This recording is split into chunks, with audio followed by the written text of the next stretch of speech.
Have you ever been excluded from an important moment by someone who didn't even have the courage to look you in the eye? Have you felt that, even after having raised someone with all the love in the world, they chose to ignore your pain just to preserve appearances? Sometimes disappointment comes precisely from the one who swore they would do things differently. This story isn't about revenge. It's about dignity. About the silence of a mother who, even when wounded, decided to watch from afar, and ended up discovering something that no one else saw. And then the question arises, how far does a mother's love go? And how far does silence protect or destroy? If you've ever had to swallow your tears so as not to ruin someone's day, or if you carry unanswered questions about decisions that left you aside, stay with me. Because what happened at that wedding may change the way you see certain loyalties, even your own. My name is Aurora Beltran. I'm 67 years old, and until that Saturday in that Garci, November, I thought I'd already gone through everything life could impose. I was widowed early. I faced solitude with dignity, and I put all my strength into raising my son, Santiago.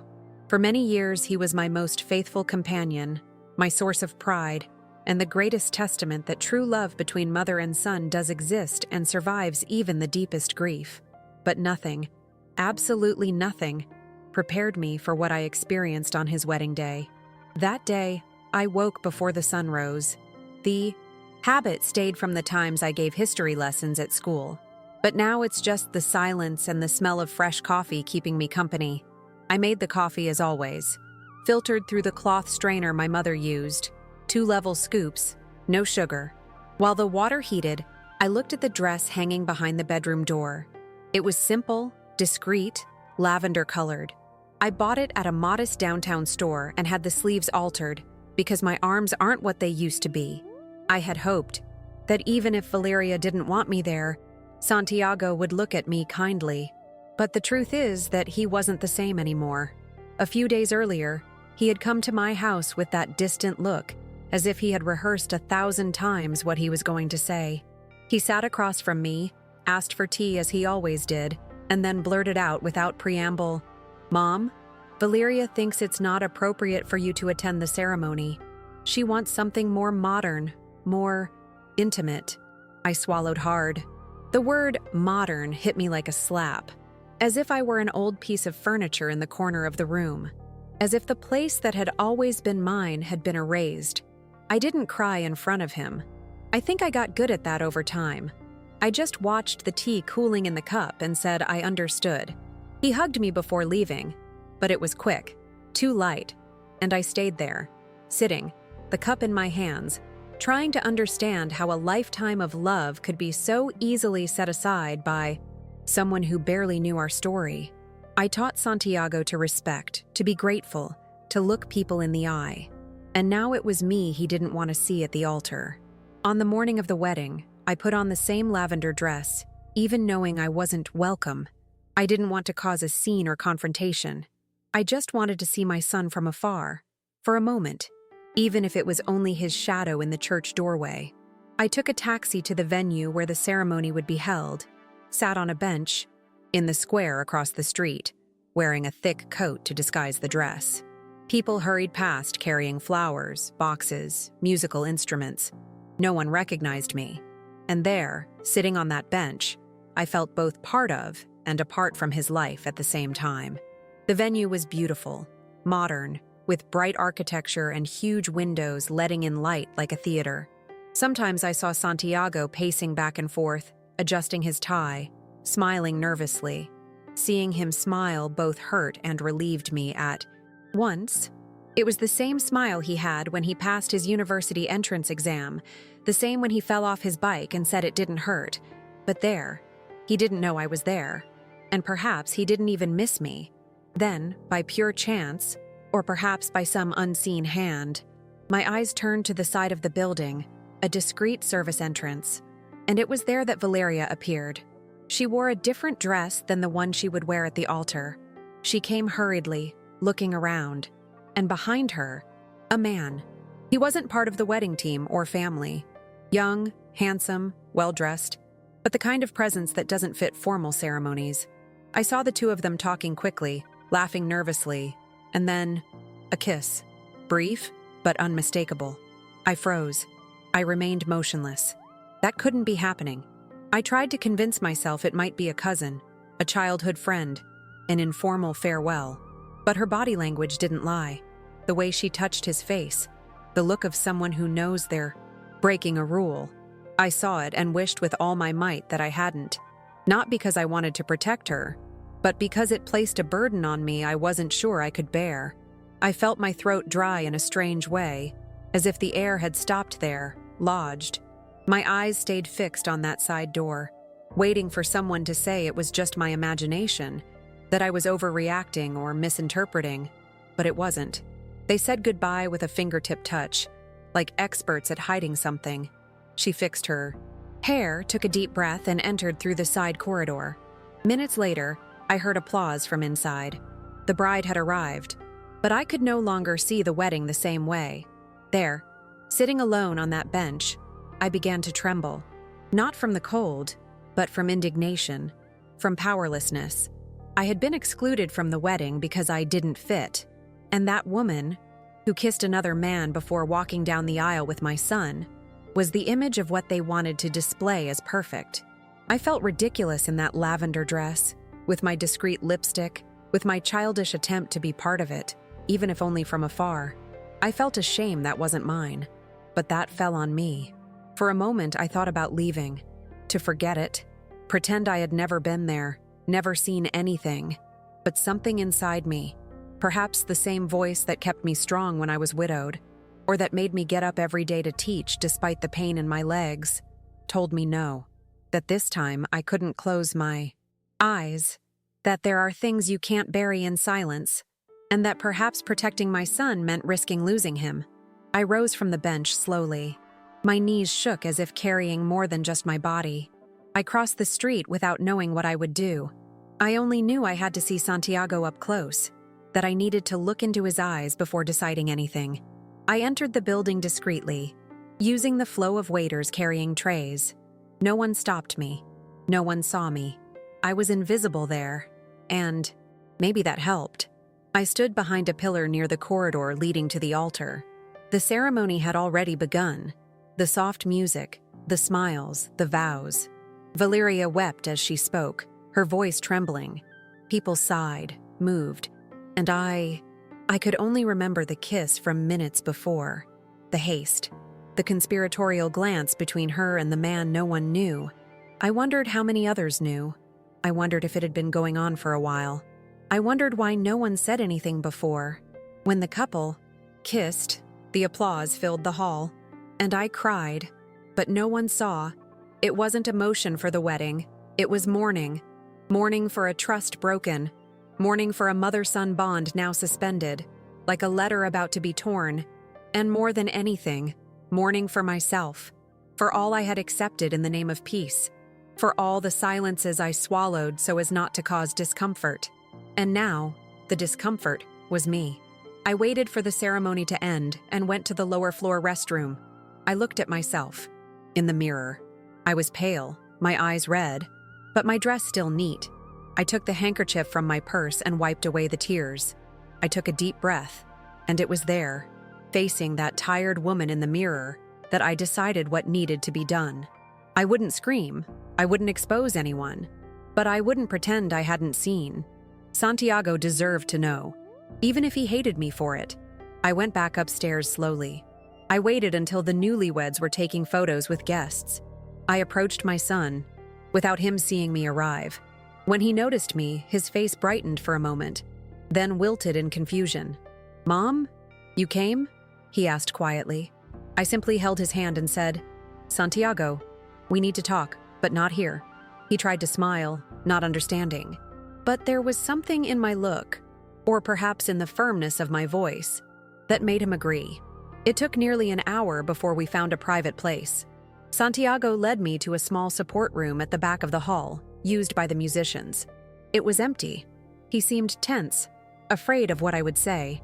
I asked him to sit, to take a deep breath, and promised I would be direct. "Son, I wasn't going to come. You know that. But I saw something. and I can't keep it to myself." He didn't reply. He just looked at me as if holding the air in his chest. And then I spoke. I described exactly what I saw. The time, the place, the side entrance, the man, the kiss. I told everything calmly, without tears, like a teacher presenting the facts no one wanted to remember. Santiago listened in silence, but his expression changed. First doubt, then denial, then a contained anger, more at himself than at me. "Are you sure?" he asked. "Wasn't it a cousin, a friend, someone from the team?" And I just shook my head, pain in my eyes, saying, "No, son, it wasn't." He stood up, pacing back and forth. He said it made no sense, that Valeria was controlling, perfectionist, even jealous, but never dishonest. "She has flaws, Mom, but she loves me. I know she loves me." I didn't argue. I only said, "If she loves you, she'll be able to face you." And then I added, "You can hate me, Santiago. You can think I made it up, that I came here to get revenge, but I'd rather you be angry at me for speaking than for my remaining silent." He said nothing. He stared at the floor for a long time. Then he asked, "Are you leaving now?" And I said yes. I'd seen enough. I'd said what needed to be said. If you want to know more, find out for yourself. If you want to pretend you didn't see, that's your choice. But know that I no longer carry that burden. He hugged me, but it was a different hug, longer, more painful, as if he knew that from then on, something between us had changed. Forever. I left the venue through the same discreet doors I'd entered. The sun was already setting. I walked to the bus stop in my lavender dress, clutching my purse with both hands, just like when I used to walk home late from the library in school. I didn't look back. I didn't want to know what he would do. Confront Valeria, ignore it, swallow it all like I did for so long. From that moment on, what he did with the truth was his responsibility. I arrived home at night. I made a chamomile tea and went straight to my bedroom. I sat on the bed and slowly slipped off my shoes. My feet ached, but it was a different kind of pain that bothered me more. The kind you feel when you discover that, even doing everything right, life can still turn its back on you. I took the little box where I keep my husband's wedding rings. I opened it. I looked at that silver worn by the years and thought, would you have done the same, Arturo? Would you have told him? And for some reason, in that silence, I felt you would. The next morning, the phone rang early. It was Santiago. His voice was hoarse, low. "Can we talk later?" he asked. I said yes, of course. He gave no details. But deep down, I knew. He had seen something. He'd checked the side entrance, talked to some staff member, confronted someone. I didn't know exactly what he discovered, but I knew the truth could no longer be buried. I spent the whole day trying not to imagine anything. No conversation, no fight, no separation. Just the sound of the kettle whistling, the rustling of leaves in the yard, and the book I insisted on not finishing. But every time I turned a page, the image of Valeria at that door returned to my mind. That wasn't just an affair. It was a familial betrayal, of respect, of everything I thought remained around me. And worst of all, it was a silent warning that even when you give everything, you can still be erased. Late in the afternoon, Santiago arrived. He didn't ring the bell. He used the key he never removed from the keyring. He entered slowly, as if visiting a sacred place he no longer knew he was welcome. I was in the kitchen, cutting carrots for dinner. When I saw him, I put down the knife and turned, but said nothing. He said nothing either. He just came to me and hugged me. This time, strong, his face buried in my shoulder, as he used to when he was little and had nightmares. And then he cried. It took a while before we could sit and talk. Santiago told me he asked Valeria that same night about the side entrance. She denied it, laughed, called it madness. She said I was inventing it out of spite, jealousy, or wanting attention. But her nervousness, the tremor in her voice, the sweat on her hands, the way she changed the subject, spoke louder. Santiago is a lawyer, and even with all the love he feels, he recognizes when someone is lying. The next day, He checked the venue's security cameras. He got access through one of the video team technicians. And there it was, Valeria entering through the side door, accompanied. The angle didn't show the kiss, but it showed enough. Santiago needed no more proof. I saw enough not to be able to sleep in peace, he told me. And now, I don't know what to do. I only replied, do what your heart can bear, but don't build your life on something that started broken. He stayed home that night, slept in his old room, the same from his childhood, with law books on the shelves and the medals from his school chess tournaments. I heard him crying softly in the middle of the night. It broke me, yet gave me a strange relief, because, painful as it was, he chose the truth. And sometimes, that's all a mother wants, for her child to see things as they are, even if it hurts. The next day, Valeria came to my door. I didn't wait for her to say a word.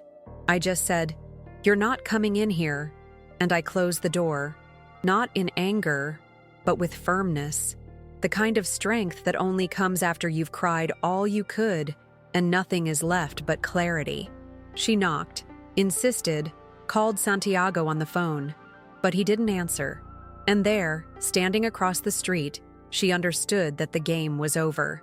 It took 2 weeks for Santiago to gather the strength to officially break things off. It wasn't easy. Ending a dream that was about to come true isn't easy. But he told me something I'll never forget. "Mom, thank you for being the only one to love me enough to ruin what I thought was perfect." I hugged him again. And for the first time in a long time, I felt we were back. Not in the same place as before, because certain wounds change us forever, but at a point where we could start anew. I'm not telling this story to take revenge on anyone, nor to portray myself as a heroics mother. I tell it because I know there are many out there sitting in silence, with the truth stuck in their throat, afraid of losing someone's love by speaking up. But sometimes true love lives precisely in those who have the courage not to be silent. Because if I had remained quiet, perhaps today my son would be living beside a lie, believing it was love. After everything was over, I confess I spent days feeling empty, as if I had fought a silent war and only now my body felt the aftermath. I didn't leave the house, avoided calls from the reading group neighbors, and let my garden grow neglected. It was as if, now that everything had been said and done, silence returned in a strange way. It wasn't the silence of omission. It was the silence that follows, the one we don't quite know how to fill. Santiago became more present again. Not every day, because his work remained demanding, but now he called just to ask if I slept well, if I needed bread, if the gas had run out. And for me, that was everything. Because it wasn't about the bread. It was about the look, the care, the thread I thought had broken forever, and that somehow endured. Hurt, but firm, like the roots of an ancient tree. One afternoon, he appeared with a paper bag. He said it was a gift. Inside was a navy blue dress with small embroidered details on the sleeves. It was beautiful, elegant, discreet, just the way I liked. He said, "It's not for a wedding. It's for any day you want to remember you still have a lot to live." I couldn't hold back my tears, because for me it was more than a gift. It was a wordless apology, and a new chapter opening between us. Valeria still tried to justify herself. She sent emails, wrote letters, said she was confused, pressured, that the kiss meant nothing. But Santiago, for the first time, didn't fall for empty promises. He listened respectfully, but refused to be manipulated. And that, perhaps, was the hardest part for him, realizing that love doesn't erase everything, and that some truths must be accepted even if they break your heart. Returning to routine also carried its weight. Reading group meetings felt louder than before. They asked why I hadn't gone to the wedding. I made up some excuse. Not because I lacked courage, but because I realized not everyone is ready to hear certain truths. And that's okay. Everyone carries what they can bear. I bore too much for too long.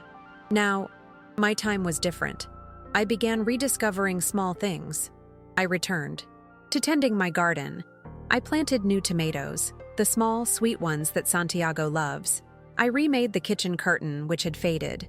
And one day, after a long time, I put on an old record of my husband. I cried, yes. But this time, it was a gentle cry, like cleansing the soul. Because, for the first time in many years, I felt I had done something for myself, and for my son, that no one else would have dared to do.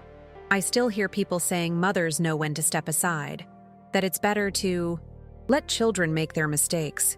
But I think that's just a polite way to abandon, because true love, the kind that builds and protects, sometimes hurts, and that doesn't make it any less love. What I did that day wasn't out of pride. It was because I refused to see my son deceived by someone who saw him only as another conquest. Today, many things have changed. Santiago is more guarded in new relationships, and I understand. He is still healing. But now, when he visits and we sit together over coffee, he always holds my hand for a few seconds before leaving. And for me, that's worth more than any wedding toast, any touching speech, any appearance at the altar. Because it's real, because it's sincere, because it's ours. Sometimes I catch myself recalling that kiss as if it were a bad dream. One you wake from sweating, taking a moment to realize it was just a nightmare. But this wasn't. It happened. And I was there, with my tired eyes, seeing a truth no one else saw, or wanted to see. I don't know why I went to that wedding. Perhaps something deep inside me, something only a mother feels, told me I had to be there. And today, I know it was the right decision. Some think courage is raising your voice, slamming your fist on the table, making a scene. But courage for me, that day was staying silent until the right moment. It was observing, understanding, and then speaking. Because if I had stormed the ceremony, I would have been cast as the villain, accused of jealousy, bitterness, possessiveness. And all I wanted was to protect, without causing more wounds. What surprised me most was how, even wounded, my son had the lucidity to seek the truth on his own. Because that shows that, despite everything, he still had within him what I spent my life teaching: to listen before judging, to observe beyond appearances, and above all, to trust one's intuition when something doesn't feel right. You don't learn that from books. You learn it by example. And sometimes, by pain. A strange pain began to dissipate after that day. Not all at once, of course, but little by little. Like when winter turns to spring and you barely notice until mornings feel less cold and birds return to sing. It was that way with me. And I think the same for him. The house smelled of coffee and fresh bread again. Even the silence between us grew lighter. A silence that doesn't hide, but welcomes. When my husband died, I thought that was the greatest void I would face. But discovering that your own child can turn away hurts differently. It's as if someone erases your story while you're still alive. That's why I feared so much telling what I saw. Not because I feared Valeria's reaction, but because I feared losing Santiago forever. The idea of him calling me a liar, of never answering my calls again, haunted me. But there came a point when fear no longer made sense, because what I carried inside was greater, more urgent, truer. And true love, however weathered, has a peculiar way of pushing us forward, even when everything within us begs to go back. I had silenced myself for too long, and that day, I chose not to. Santiago later told me he thought long before believing, that he spent the night reviewing conversations, recalling Valeria's behaviors he chose to ignore. "You didn't open my eyes, Mom. You only forced me to see what I already knew but pretended not to." That struck me, because it shows how we protect ourselves from truths that hurt, even when they scream at us. He knew, but he needed someone who loved him enough not to let him keep pretending. After that, we started talking more, about everything: his childhood, my fears, how I felt being excluded. He apologized in such a sincere way it disarmed me. He said he now understood how much it hurt, that he felt ashamed. And I told him I held no grudge, only relief. Because in the end, what mattered was that we were there, whole, together, rebuilding however we could. One night, about 2 weeks later, he showed up with 2 glasses and a bottle of wine. He said we needed to toast to the truth, even if it came full of thorns. We sat on the porch, wrapped in blankets, and he told me he was thinking of traveling for a few days.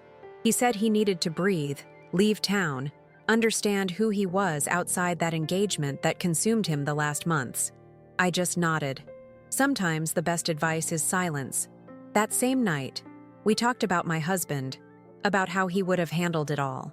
Santiago said he sometimes missed having a father to advise him as a man. And I, my throat knotting, said maybe that's why I tried too hard. Too much care, too much zeal, too much presence. You never overdid it, Mom, he replied. It was the world that forgot what it means to have someone genuine by your side. I never forgot that phrase. Over time, I returned to the community adult course where I teach 1 day a week. Small classes, but invaluable to me.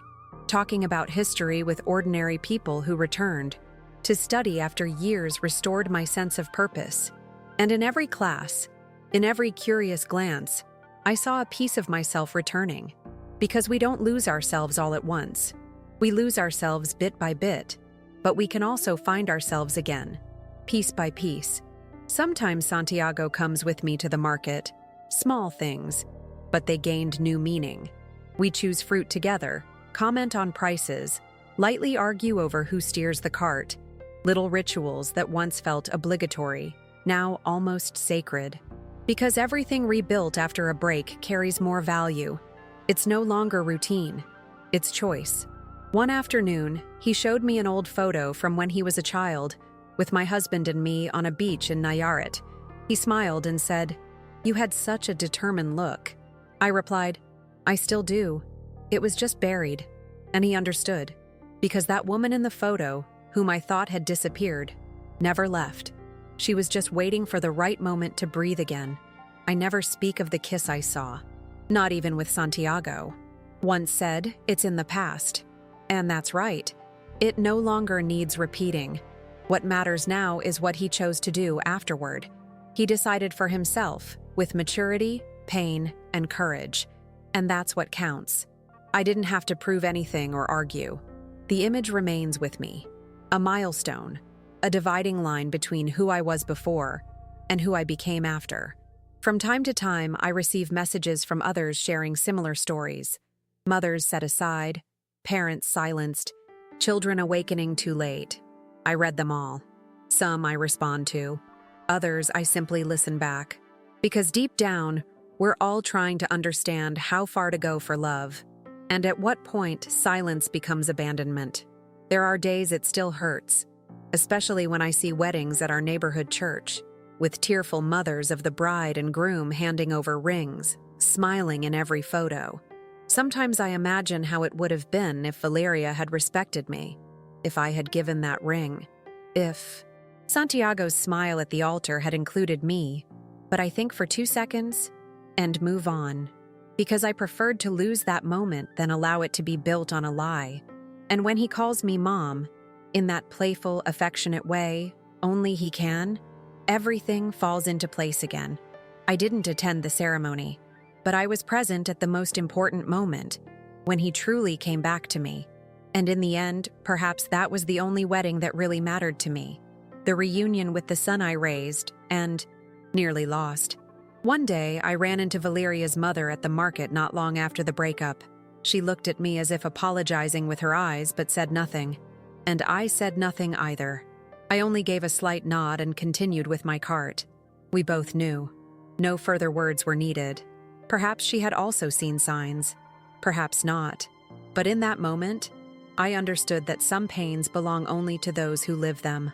After that, I never again crossed paths with anyone from her family. They disappeared, like dust in a strong wind. And that was a relief. Because if there's one thing I learned, it's that absence is sometimes the greatest protection. We spend life trying to fit where we don't belong. And when we finally accept we weren't meant to, peace returns. Silent. Slowly. But it returns.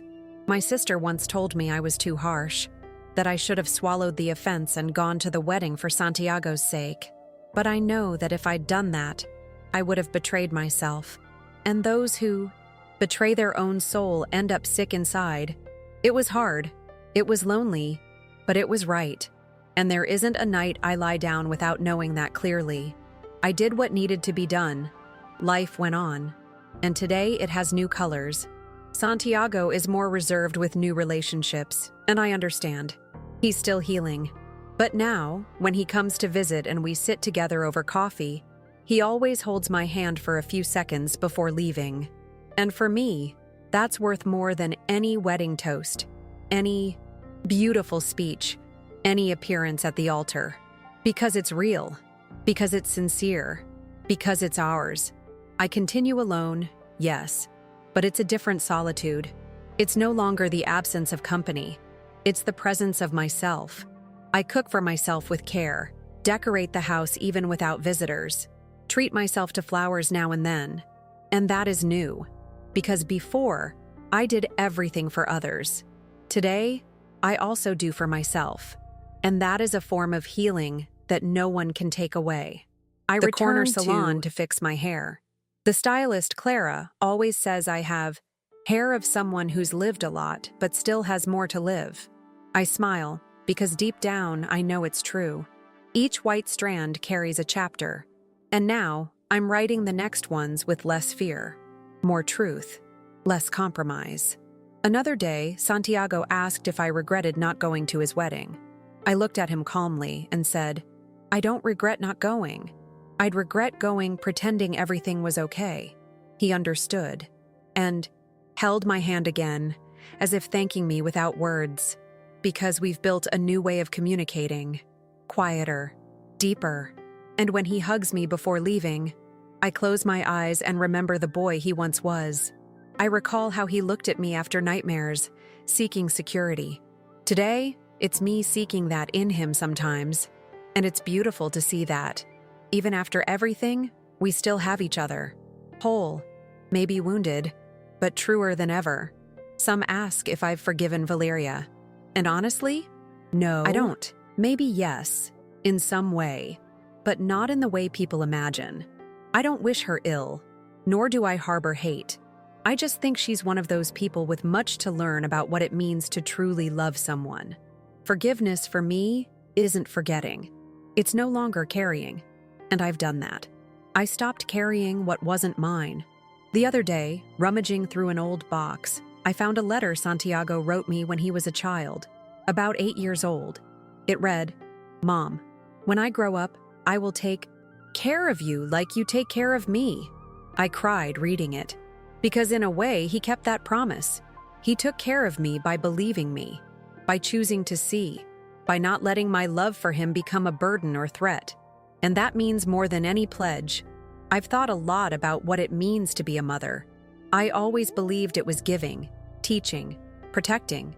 But now I know that being a mother also means stepping back when necessary, standing up even if it hurts, and loving without holding on. To love is to allow someone to fall, but be there if they need your hand to rise. Not to do it for them, but to offer it. And that day at the wedding, that's what I did. When Santiago finds love again, and I believe he will, I hope it's with someone who sees him whole, who doesn't try to mold him to fit a showcase, who accepts his lightness, his silences, his way of loving, and above all, respects the space we've built. Because now, more than ever, he knows. Whoever doesn't respect his mother doesn't respect his story. If I had stayed silent, today he might be married to a lie, to a woman who kisses one man and promises another, perhaps unhappy, doubting himself without knowing why. Sometimes I think of that, how everything could have been different if I had just accepted. But then I remember that to love also means risking being hated, to prevent someone from living deceived. I received a voice message from Santiago sometime later. He was driving and said, Mom, I just wanted to say you are my safe harbor. I'm so glad you exist. It was brief, simple, but it warmed me inside. Because after all, the bond that remained between us isn't one of obligation or blood alone, it's one of choice. And that, at the end of life, is what truly matters. People think mothers don't break, that they're always strong, endure everything, and forgive anything. But the truth is we break too.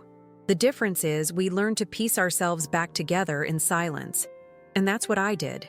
Day after day, since that conversation in the hall, I gathered the fragments, stitching my name back onto my own heart. Today, when I look in the mirror, I no longer see only the woman who was cast aside. I see the woman who stood tall, who saw what no one else saw, and who had the courage to act, even in fear, even with everything against her. And that gave me a peace no party, no ceremony, no bridesmaid dress could ever have given me. Every now and then, I think about how we get used to accepting what's offered to us as if we can't want more. I accepted Valeria's silences, her diverted glances, her refusals. I thought it was part of the package, that the important thing was Santiago's happiness. But now I understand there's a difference between being discreet and being erased. And I erased myself out of love, out of fear of causing trouble. That's not virtue. It's self-denial. And I no longer want to live that way. I spent so long believing my role was to serve, facilitate, support, that I forgot I'm also a woman, with my own story, desires, and pains, and that I deserve respect. When I was excluded from the ceremony, what hurt most wasn't missing the event. It was realizing that no one there asked what it meant to me, as if I were just another detail to be set aside. But I'm not a detail. I'm the origin. Santiago knows that now. He acknowledged it, not only with words, but with deeds, with presence, with care. He returned to being the son I raised, and perhaps even better, more mature, more empathetic. And I also became a different mother, firmer, more conscious. I learned that love isn't self-erasure. It's maintaining oneself whole. And in that wholeness, we find each other again. One day, returning from the market, I ran into a woman who looked at me kindly and said, "You're Santiago's mother, right? He speaks so beautifully of you." I smiled, and my heart swelled with silent pride. Because, in the end, that's what remains. Not the dress I didn't wear, nor the party I missed. It's what he carries in his heart when he speaks of me, and no one can erase that. I'm 67 years old. I've lived through griefs, rebirths, long solitudes. I was once afraid to speak up and later regretted not doing so. But now, after everything, I know exactly who I am. And even more, I know who I no longer want to be. I will no longer be the woman who stays silent to avoid discomfort, the one who waits to be noticed, the one who hopes to be accepted. No, I want to be remembered as the woman who loved, but who also loved herself. Nights are calmer now. I sleep without that weight on my chest. And when I dream, it's no longer about the past. It's about what's still to come. About light days, good conversations, laughter-filled Sundays. Because if that day taught me anything, it was that life can change in an instant. And that love, when true, survives even the most painful shock. But only if it's true love. Santiago sometimes tells me, "Mom, you saved my life." And I always reply, "You only needed someone to show you the mirror. The rest was you." Because it's true. He had the courage. He chose the truth, even with a broken heart. And that's what moves me. Not that he listened, but that he heard himself. The pain of that day became a scar. It remains there, discreet but present. And I don't think it will ever disappear. But nor do I want it to.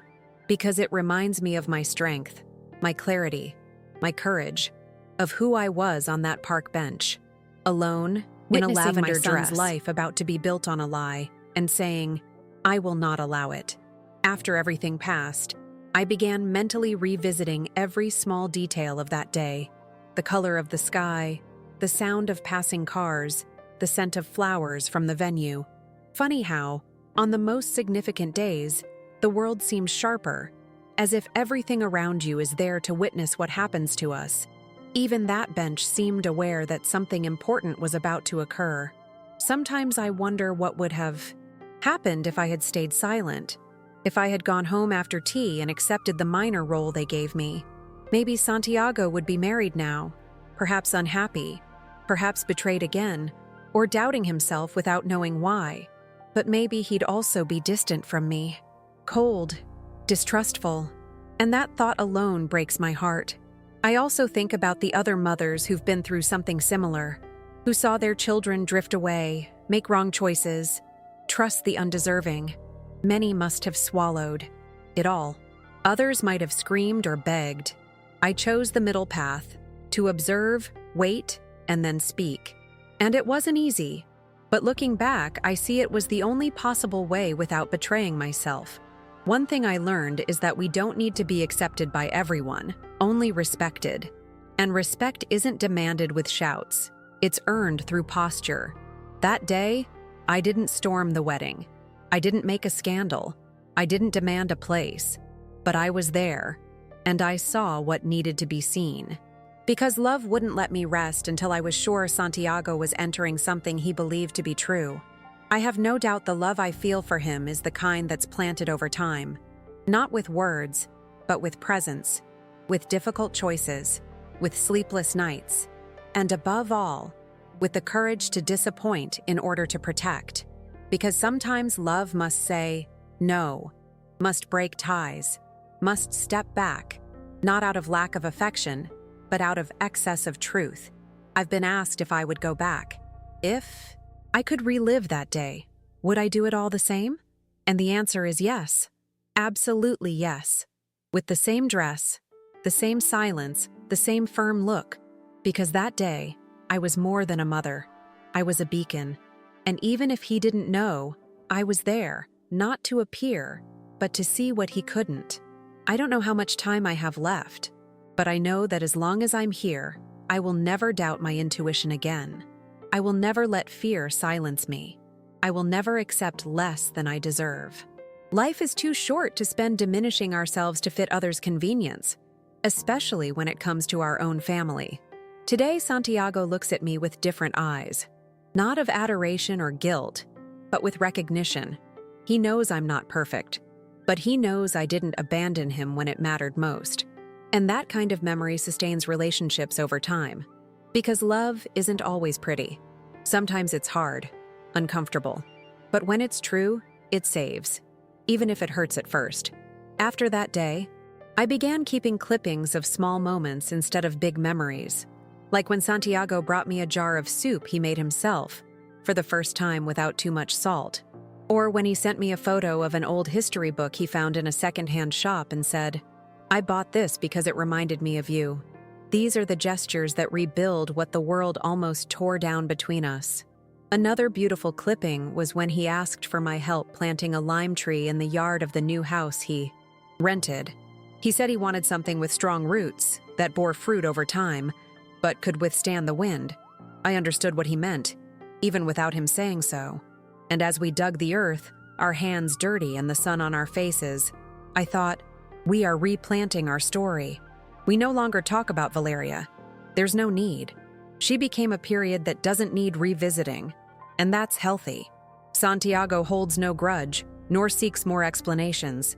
Some things you just need to accept and move on, he says, and I agree. Some stories end not because they're bad from start to finish, but because they reveal there's no room to continue. He's lighter now, more assured, and so am I.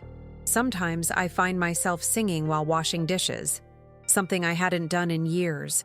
Other times I write letters I never send just to sort out my emotions, and that's helped me, because putting feelings into words is a way not to let the heart overflow alone. A neighbor asked if I felt vindicated. I almost laughed, because the word revenge never crossed my mind. What I felt was sadness, frustration, yes, but also responsibility. Because when you truly love someone, you don't want to see them deceived. Not by love, not by anything. And it doesn't matter if you're misunderstood. It's worth it, as long as they end up okay. I know many would have chosen to step aside, to swallow their tears, force a smile, and sit in the last pew just to be present. But that kind of presence doesn't heal. It only reinforces silent abandonment. And I'd done that too many times in my life. That day was my chance to do things differently. And I did. Now, when people ask about my son's wedding day, I don't hesitate. I say it was the day he freed himself from a lie, and the day I found myself again as a woman. Because the truth is, life doesn't give us many clear choices. But when it does, we must have the courage to choose fully. And I chose. For him. For me. Some say a mother must always be there, even if rejected. But I learned sometimes the strongest presence is the one that doesn't impose. It's the one that observes, waits, and acts when needed. And that day, on that bench, with a broken heart, I was that presence. Not the one shining in photos, but the one who saw what no one else saw. Today, when I look at that lavender dress hanging at the back of my closet, I feel no pain. I feel pride. It wasn't worn at the altar, nor did it appear in any photos. But it's the dress I wore when I took one, of the hardest decisions of my life. And because of that, it represents my strength, my resolve, my self-love. Not the kind that shouts, but the kind that endures quietly and acts when necessary. I also kept the handkerchief I used that day. It was in my purse, folded. It wiped away silent tears and bore the weight of everything I lived that afternoon. I could have thrown it away, but I didn't, because we need to keep the memories that transform us, even if they hurt. They remind us of the path we've traveled. My son is rebuilding his life, without hurry, without the urge to prove anything to anyone. And I watch closely, without intruding, because now I know being near is not the same as controlling, and loving is not preventing falls. It's being there when they happen. That's what pain taught me, and I learned.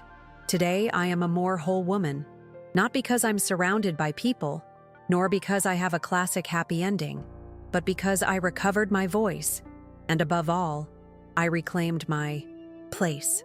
Not the place at my son's wedding, nor in his decisions, but my place within myself, and no one can take that away. If you've read this far, perhaps you've been through something similar. Perhaps you've stayed silent too long. Perhaps you fear being misunderstood. I understand. I've been there. But I can only tell you one thing. Silence may seem easier, but sometimes it costs too much. And truth, when spoken with love, always finds its place. That day, I could have turned my back, swallowed the hurt, and walked away without saying a word. But I chose to stay, to see, to speak.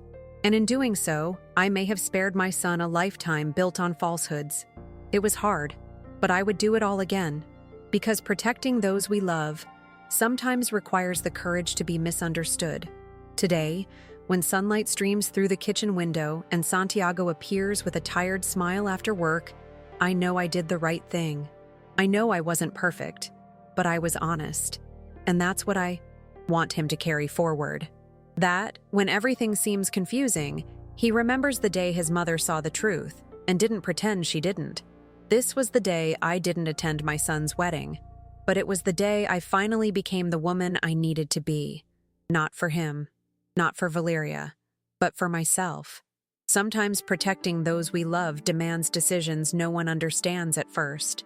But over time, truth finds its place, and what seemed loss reveals itself as reunion. And that's what this mother lived. She didn't win a place at the altar, but she regained the most important place, her son's heart. If you've ever had to choose between silence and self-respect, if you've stayed quiet to avoid pain, even carrying everything alone, maybe this story touched something inside you. And if it did, tell me. Sometimes sharing what we feel is the first step to healing what hasn't yet healed.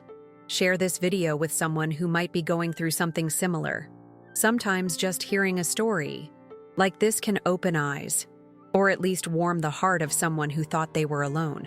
And if you'd like to follow more stories like this, real accounts of courage, pain, and new beginnings, you're very welcome here. This space is for those who understand that, even wounded, we can move forward with truth.